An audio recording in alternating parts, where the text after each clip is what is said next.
Autre commémoration dans l'actualité, les 50 ans de la disparition du général de Gaulle. Il est mort le 9 novembre 1970. Il a été inhumé 3 jours plus tard dans son village de Colombey-les-Deux-Églises.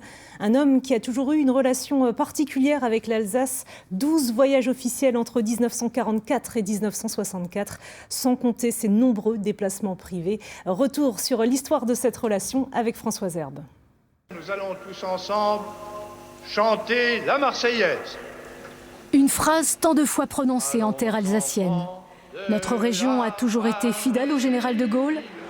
Pour les Alsaciens, il était l'homme qui a refusé la capitulation et proclamé l'Alsace française. Dans une région attachée à l'ordre, ils apprécient également qu'il ait mis fin à l'instabilité de la 4e République.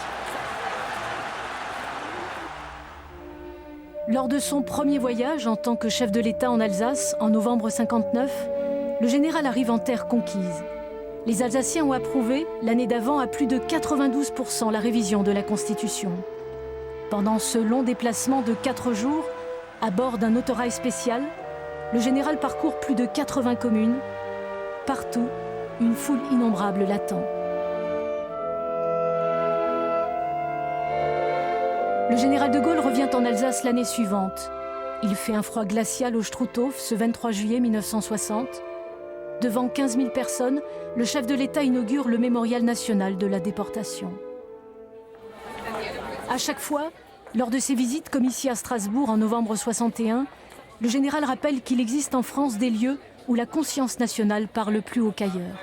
Strasbourg est un de ces lieux-là pour 2 motifs qui s'appellent l'Alsace et le Rhin.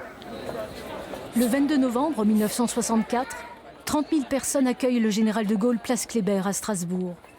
Lors de ce voyage qui sera son dernier en Alsace, le chef de l'État prône la coopération franco-allemande. Cette espérance, cette volonté, cette politique qui sont les nôtres, où donc la France peut-elle les affirmer mieux qu'à Strasbourg? Le 12 novembre 1970, comme dans le reste de la France, toutes les cloches sonnent en Alsace. Le général est décédé 3 jours plus tôt. Quel souvenir allez-vous garder du général de Gaulle? Un très bon souvenir. Un très bon souvenir. C'est un très grand monsieur. C'était un grand homme. Un homme qu'on respecte.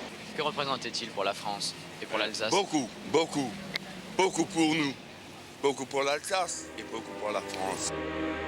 La France pleure le général. Dans notre région, le chagrin des Alsaciens sera plus grand encore que celui de Marianne.